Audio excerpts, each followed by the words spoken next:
still considering man's attempt to somehow think more freely, to think more creatively, and to somehow even think more as an individual rather than part of the natural collective. And where we were, more or less, last time we were noting how it is that, in a sense, you could think of ordinary meditation as being round thinking, spherical thinking, whereas whatever would be non-linear, non-ordinary, revolutionist thinking would somehow not just be an opposite of that, but would be almost thinking with no particular shape to it. And since we were all collectively experiencing such major intellectual breakthroughs on that, I decided to press on and abandon it. No, just a slight sidestep.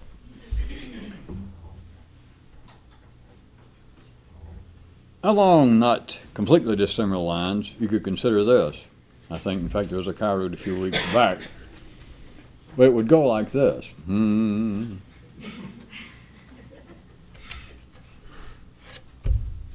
Those of you who enjoyed that opening remark before we were taping him to do with certain southern boogie bands from the 60s, I won't name names, but there was one whose talent was so questionable, you may remember, that a large part of the band was involved with a fatal plane crash at one time, and when it hit, many people in the area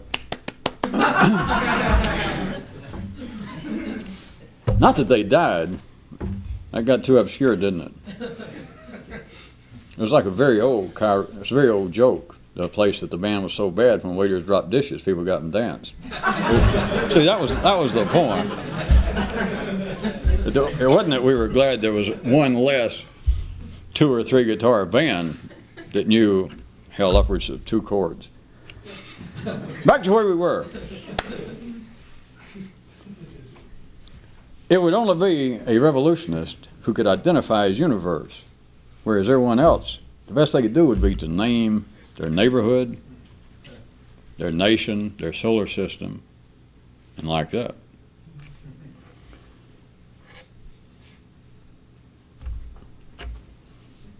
You want me to repeat it? It would only be a neo-revolutionist, you want me to say name, who could identify his universe. Ordinary thought, ordinary minds, at best, can name their local neighborhood, their nation, their family, their culture, perhaps even their solar system. But there is quite a difference. And even at that, by the way, in the last instance, ordinary minds, notice that kind of spotting, that kind of naming is still on the basis of only that which they can see through some brand name instrument. That is, to even spot their neighborhood. For the ordinary mind to spot what it is, to try and say what it is, it can only be done through some brand name instrument. It's got to look through some religion, some culture, some sense of family, nationality. There is no other way that the ordinary mind can identify itself. It cannot tell you where it is. It is, in fact, to push it further, would only be someone outside the collective pool of thought, outside of ordinary minds. In other words, it would only be what we're calling a neo-revolutionist, who really even wants to know where he is. This is a variation of trying to think more creatively, trying to in some way be an original, trying to be different, such as the good old one that I don't think enough of you reacted to visibly, so I'm going to do it one more time, give you a chance, that it has nothing to do with irony. And the reason that some of you didn't react is because you didn't react. I won't tell you why. But about how it is to try and be original under city conditions. How are you spotted as being, back during high school and college particularly, how are you spotted as being with it? Hip, help, whatever generation it came from. How are you spotted as being the kind of person who is a kind of a fashion, a trend setter? It's because you're one of the first to join in the latest trend. Well, we only got a couple of reactions. I know, that's bad. I mean, that's bad like JB would mean it. That is bad. Seeing if we let it go as strictly irony, if we were just ordinary people talking, you could turn that into a good kind of cultural, personal whiplashing of other people. And then everybody would laugh, because then you think, because you start saying, think about it. Especially since we'll assume that there are no real teenagers. We could pick on a minority group. Real minority group, one that deserves being picked on. Damned old teenagers. But at any rate, we could, if we were ordinary, we'd turn it into, just let it run its natural course of being irony, sarcasm, cynicism, but at a higher intellectual level, let's leave it at irony. And you'd say, ha ha, look at those stupid people, those young kids. So-and-so is considered to be like, he's the hippest guy on campus, or he's like the head of the most popular guy in his class, and they think, if you started questioning them, who do you kind of look to for the latest fashion, and what kind of music, who's the latest group? And they'd say, oh, so-and-so. But then if you really look, all he does is he joins in. He is one of the first ones to join in the latest trend. Now, if I'd left it all that and told it very crudely, you could get the whole world to go ha, ha, ha, and laugh at everybody else. The reason you're not laughing, see, is I kind of ruined it. Well, I assume you cooperated by pointing out this had nothing to do with irony and nothing is amiss. That is simply the best. That's why it's not funny. Unless you're going to be ironic about it. Unless you're tied up in that kind of polar-based cynicism that passes for the big T. Thought. Wasn't what you were thinking. It's because what else can an ordinary mind do?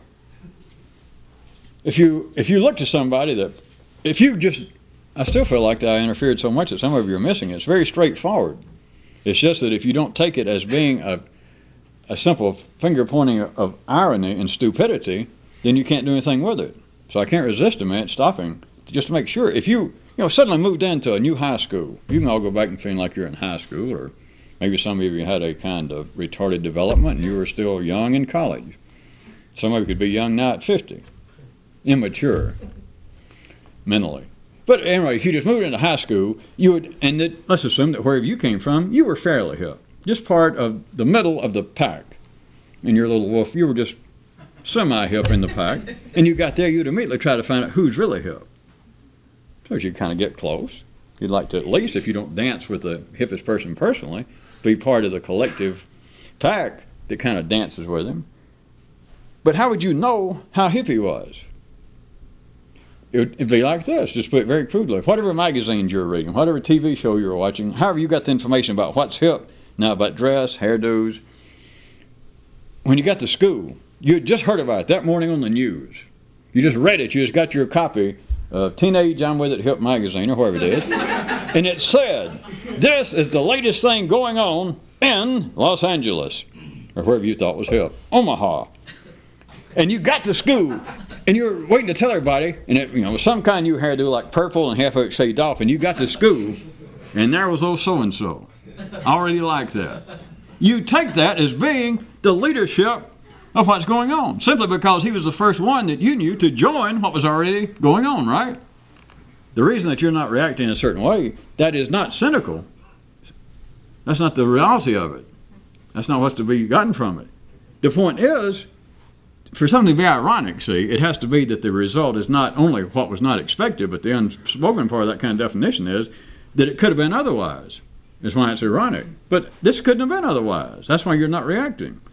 Because if you think, well, how could somebody be fashionable if they didn't know what was fashionable? And the answer is, I'm doing just an ordinary imitation of an ordinary person is, because the answer is, how am I going to be hip if I don't know what's hip? How can I lead? How can I be part of the avant-garde of hipness if I don't know where it is? But if you know where it is, you ain't part of it. Well, yes, I am. Well, all right, if you want to do that, yes, you are part of the pack. Now do you all right. People are driven while they're standing in line, to use some of the Kyroots of tonight. Life forces everyone to stand in line, but it also drives the singing to complain about it. Put it to you another way. Everyone is driven to be part of the pack.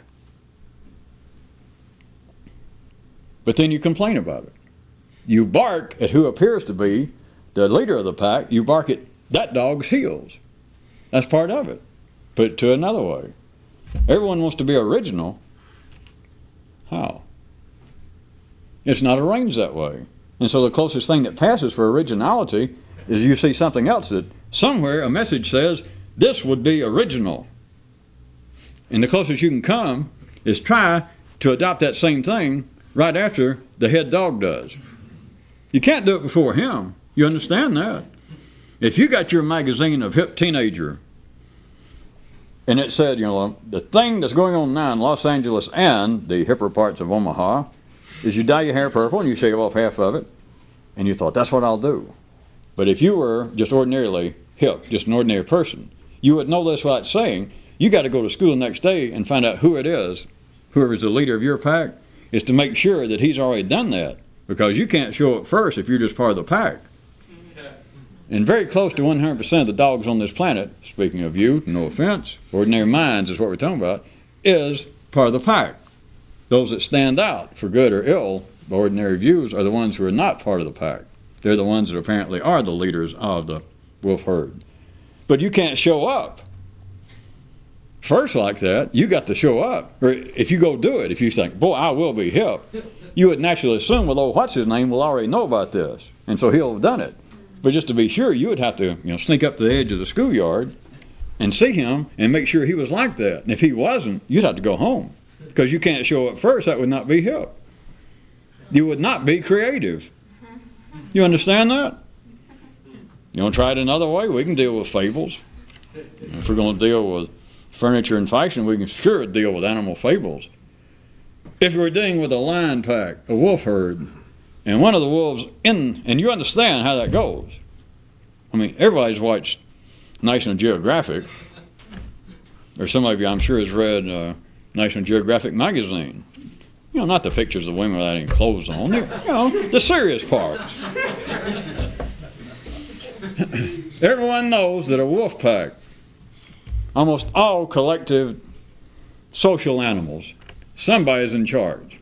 And just forget it. You got to be this intellectually sophisticated. That is not moralistically good or bad, and one guy is in charge.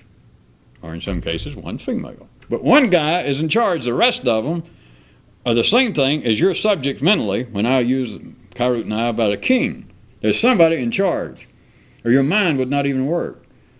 On the basis of three-dimensional reality on this planet, the social structures, the kinds of physical structures that transform food, the animals, the plants, the whole weather system is a kind of feeding off of something that seems to be a focal point. But back to what seems to be closer to humans, animals, there's somebody in charge of the pack, and everybody else follows whatever he does unless they won't take him on. That's just a fact. It's not good or bad.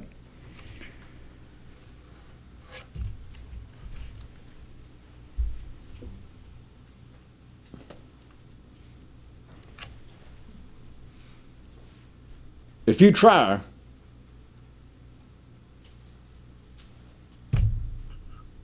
I don't want to beat this in the ground to where you have to miss it all. If you try to identify the universe, if you try to identify your world and you're in the pack,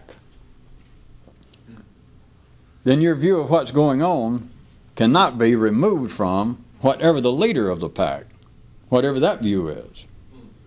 So to feel like that you are thinking, to feel like that in some way you're doing something original, at the ordinary level is of no consequence. But to be outside the ordinary level, you are left with this, that you have got to shave your head and dye it, but you do it because somebody else did it. Not because that's right or wrong, but because that is the only information that's available. It is a kind of neural trickle-down theory, but it seems to have personal ramifications to people that say, well, I am an individual. I am creative. I told my father, get stuffed. Because a friend of mine did it. Hey, I know I'm somebody because I rebel. I know I'm somebody because I am pushing.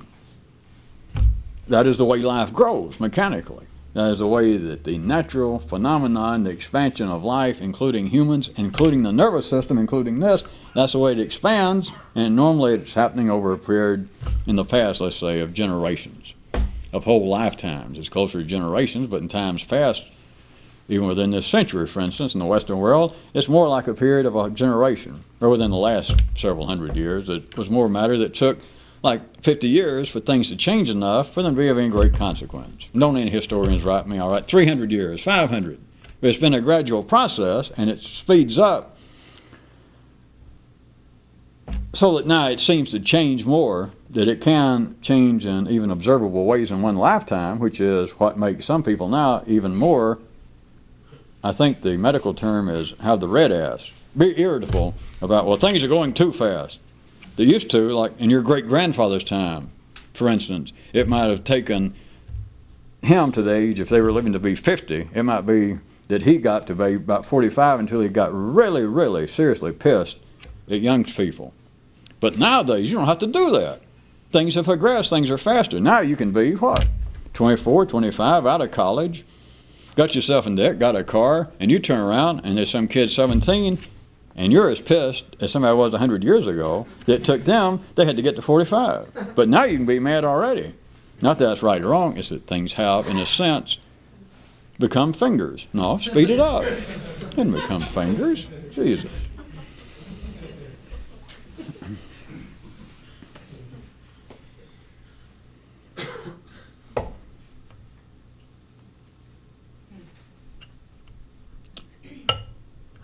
Well,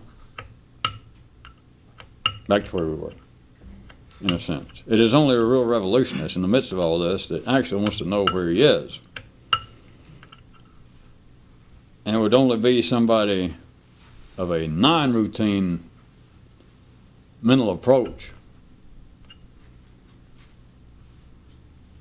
who would have any idea of knowing what knowing where you are means. Now, everybody talks about it. That is the basis of religion. That's the basis of all social sciences. That is the basis of conventional wisdom. Although people don't necessarily use that term, but of knowing where you are. It ranges all the way from things that appear to be fairly dogmatic and out of date, such as the caste system in parts of the world, all the way to you just within the social context of your family, your neighborhood, in relationship to how things seem to be going, that you seem to know where you are. You seem to know where you're going. You seem to know what knowing where you are means, and then you know what it doesn't mean.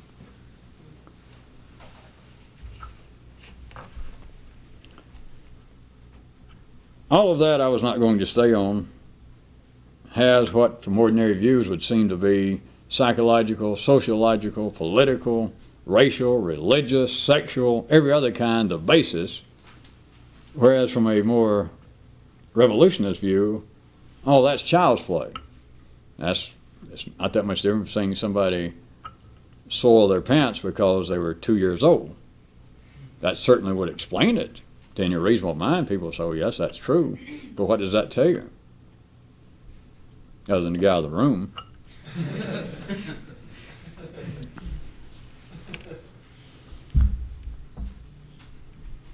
Knowing where you are depends on where you think you are. And if you think you are wherever your mind already tells you that you are, then I gotta admit, that's where you are. Yes, but I don't want to be there. I understand that. I'm fighting against it, I have no doubt. Wait a minute, is this a trick? How can it be a trick? Well, I don't like the sound of it because it appears to me that it's one of these mirror deals again, that no matter what I say, I'm kind of stuck with it.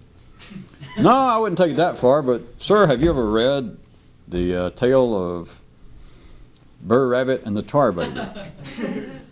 I don't know, is that a metaphysical story? Yes, it is. They hit it nicely. I'm still playing both parts. Well, be that as it may, I'll look it up sometime, but I still feel as though this is some sort of attack on what I think. I don't see how that could be so, sir. Well, I don't like the sound of it. Our deepest regrets. I'm sorry.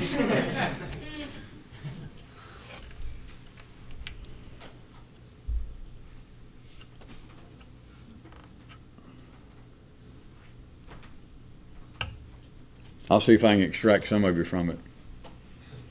If you looked at another way,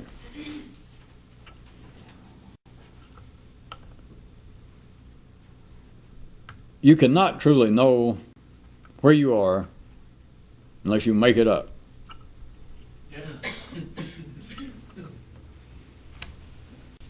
From any ordinary view, you would have to say that that is insane, because it would have to be just the what?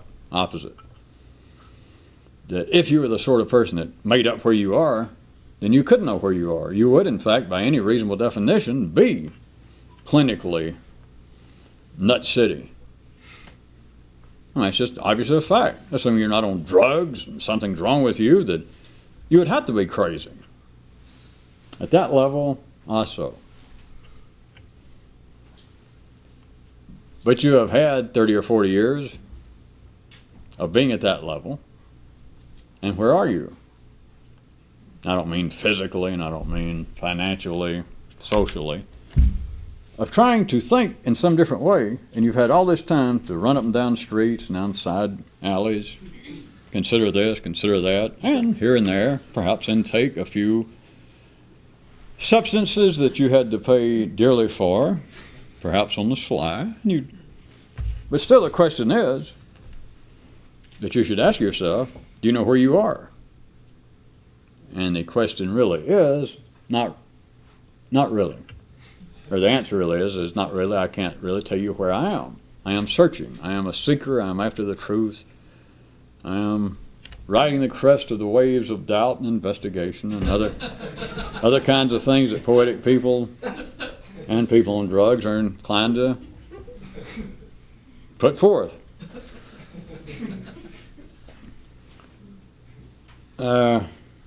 I always like it when time gets short, because then we can get cruder and less poetic. And I'm sure all of you enjoy that. Intellectually, we're speaking about. Forget all social, forget all physical. We're talking about strictly in the area that separates men, some men, from wolves and tigers and hyenas. And it's this. It is this that asks itself, where am I? And a man does not have to be a philosopher. He doesn't have to be religiously inclined. But everybody wants to know where they are. If your intellect is working, you're continually trying to figure out, where am I? It comes out in other ways about, who am I? What should I be? What should I look like? How should I act? But what you're asking is, where am I? The question stays on man because right behind the door of the head, that is, since it's a polarized door, is always the reality of, based upon my experience thus far, there's a point at which I'm not going to be anywhere. Known as the Big D. And I told you before, it's not Dallas, it's not Dayton, it's the big death, the big non-existence, and the mind goes, I can't think about that. Of course, the mind likes to say that in a kind of rhetorical, metaphysical way, when it's actually telling the truth. It's literally saying, I can't think about that. But it goes, well, I can't think about that. I mean, it adds certain Baroque, Rococo touches to it, but it's telling the direct truth is, no, I can't think about that. Because I just said, you understand, that I can't think about that. If we could actually think about it, what we do is shut down the mind, of course.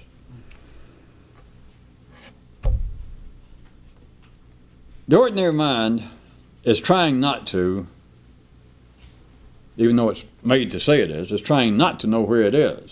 But everyone is trying to say, I want to know where I am. You thus have, if you get beyond the crudest, not that there's anything wrong with it, but the crudest level of anything available in the physical world. That if you get beyond worrying about such as, well, the reason I don't know where I am is my nose is too big. The reason I don't know where I am is because I'm a woman. The reason I don't know where I am is because I'm too short. The reason I don't know where I am is I'm too poor. If you get away from that, which is what I'm saying is the easy, what normally keeps people distracted, that the nervous system, since it is unfinished, at this end is still growing, the big question is not, where am I going to go when I die?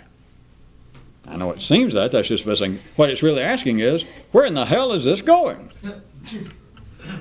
Is the nervous system, in a sense, since it is as physical as your liver and everything else, in a sense, and this is metaphorical, truly, but it manifests itself in a quite real way, is this unfinished nervous system is saying, Jesus, let's lay down and take a nap. But that could be a long nap. Like somebody gets through their teen years. Somebody gets past a certain point and they seem to just be absolutely worn out that, growing up being human is a bitch. And like, I've had enough of this. I know what I'll do. I'll get married and get a mortgage, like that. Get a beer gut and I'll burp a lot and watch TV and I'll go to church when a close relative dies and then I'll worry about it later. And of course later, if you live long enough, later do come along, as they say at Harvard.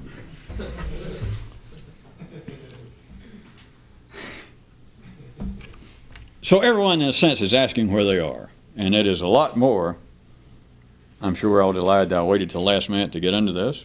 I know he is. Everyone is wanting to know where they are, while at the same time, people do not want to know where they are is what. It's not pseudo-mysticism. It's the same thing that everybody is made to wait in line and complain about it. That's what being unfinished is. That's what being human is. See, nobody else waits in line. Doesn't prove the point, but if you want to deal with any other three-dimensional creature in a finite world, nobody else waits in line. Only man waits in line. And only man complains about it. But that is part of waiting in line.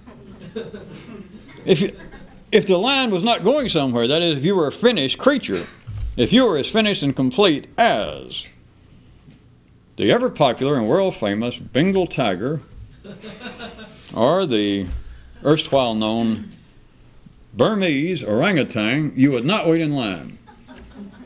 I mean, I know under adverse, perverted conditions that people with guns and whips and wearing those funny riding breeches and a pith helmet can make certain animals wait in line, like stand up and sit down. We're dealing with the seriously unnatural. I mean, the same thing as trying to teach a decent human to be an attorney, for instance.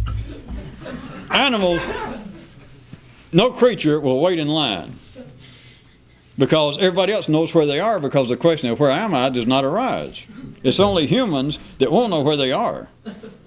Except, in a sense, they are nowhere. They're always in line. It's always a matter that, wait a minute, this thing's unfinished. If indeed I had at least been a fat soprano, at least by the third act, I'd be on yesterday's news. But you're not. That only happens on stage. Or unless you're a close friend of Wagner's. The ordinary intellect, if it's left to its own devices, no one ever knows where they are. Surely you see that. We could go from here and sprout flowers from your head and your tongue and say, well, that's the basis of all religion, that's the basis of all philosophy. People wondering, where am I? What does all this mean? No, stick to the direction thing. All right, where am I and where am I going? Okay, that sounds like, well, that covers it. Nobody knows where they are. It gets easier, as always, to say, well, that may be true, but I know where I'm going. See, because that's always easy to stop somebody on the street and say, where are we? And the man say, well, I don't worry about that because I'm not going to stay here. I was hoping for better toward the end. You don't get that? You hear that there's, how about a nice crude level. Here you are in a small village known as, Boston. And they say, there's one man here, the great shaman, he knows what's going on. You go there and you say, I've wondered about life and this and that. And the guy, yeah. And so I had these great questions. What I want to know is, I've narrowed it down. I had many questions for years. I bet you did. Hurry up, kid. He says, I had a long list of questions. Save me. I got down to one. Okay, hurry up. I want to know, where are we? And the question, that kind of question always gets the response from life's own body, appears to be other people. They say, that's not important because I'm not staying here myself. And the person that seems to be the wise leader, the source of some kind of information, is exemplifying the best that life has to offer at that level, because what he is representing is, hey, I'm not long for here. I'm not satisfied where I am. You understand? That's what passes for wisdom, religion, metaphysics, philosophy. Is the wiser someone seems to be at that level, and you say, well, where are you? I know that's not the way it's normally put, but I want to stick with this, where are you? If you say, where are we? Where is man? The more just reasonably in the ordinary sense, intelligent, wise a man is, he in essence will respond either, I don't know, it doesn't matter, is the way it normally comes out. It's of no real ultimate consequence because, and then in the religious sense, they always say because our future is somewhere else. Now, if they'd let it go at that, I'm just playing with reality, we'd have something. But they always say our future is somewhere else, but they're looking through a brand name microscope. They're going to say our future is over in heaven with the other Baptists or the other Jews or Muslims. You know, if they'd let it go, but you got to remember, Kyroots points out, that's part of being a creature. Is good creatures won't let anything rest. I mean, it gets to the point that was the punchline. Yeah. Well, a good human let it go at that. They go, no, that reminds me of so-and-so. And, screw up the whole joke. But that's what being creative is you won't let well enough alone. So, the ordinary, those that seem to be in the ordinary sense, some sort of prophets, pointers to where things are going, they, in a sense, unknowingly are doing correctly, but they attempt to put a period on a finite sentence here to say, all right, such if it was a priest talking and said, well, son, don't worry about where you are now. This world is not your natural home. It's Baptist philosophy coming back to me. This world is not your home. What they're saying is, don't worry about where you are. Of course, what they're in essence saying is several things, is they don't know where you are. Of course, they don't know where they are. Because at the ordinary level, they're correct. You are nowhere stable. You're an unfinished product. So when people say, well, I don't know where I am, take that in its widest symbolic and metaphorical sense. Meaning of life, or what the hell's going on, why am I treated better, why is there no justice, whatever it is, they're saying, where am I?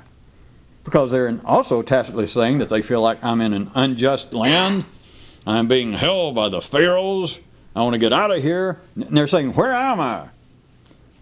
And all the ordinary answers are saying, in essence, you got to hear this, they're all saying, hey, never mind that, because this is not your home, we got to get to the promised land, or you got to die and then find out. And under ordinary conditions, ordinary brains, I know I keep saying I'm not going to pick on us at the ordinary level, but have you noticed, they'll accept that crap. I mean, they find that to be a reasonably satisfying answer. Of course, sotto voce, I got to point out, what's their choice? Well, I could have a brain hernia or go nuts. Well, that's what I mean. The ordinary mind is driven not only to stand in line, but to say it wants to know where it is. Now, surely by now, these few minutes, you do know if what I'm sort of pointing is people say, I want to know, where are we? Where am I? But do they want to know?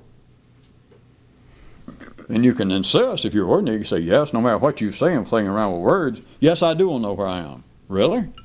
Then how do you explain the fact that people, as long as they've been talking, and after the first word or so, such as, be sure and don't dip my car, whatever the thing that was they said when first men learned how to talk, or, don't call me after 6, don't call me when my wife's home, But right after that, what was the next thing men said? They said, I don't know where I am. So we've had that you know of 5,000 or 6,000 years. You're that old. Do they want to know? You can say, well, yes, they do. Well, how do you explain this? How do you have 5,000 years that humanity collectively has not gone nuts and they haven't known? Plus, they've been given all kinds of tutti-frutti, cracker-jack box answers that you and I both know. Well, humanity collectively, if you grab them by the nape of the neck and say, just a second, do you actually know what's going on? Does your collective religion, your culture know what's going on? And they had to go. But then you're left with, then you step away and you're left with, well, how come they don't go crazy? Of course, they're not supposed to go crazy. Or if you're a smart ass, you could say, well, they didn't have that far to go. Or how could you tell? I guess we'll try to pick it up there again next time about how can you know where you are? And there is a way. Ordinarily, you're not supposed to know. You're supposed to stay in line and complain, which is a variation of saying you're supposed to say, I don't know where I am, and then not know. But the question I raised was, is it possible to know where you are? And the answer is, for a few people, yes. And tune in next time, send your box tops, and I'll tell you how. And if you don't want to know, send your box tops anyway.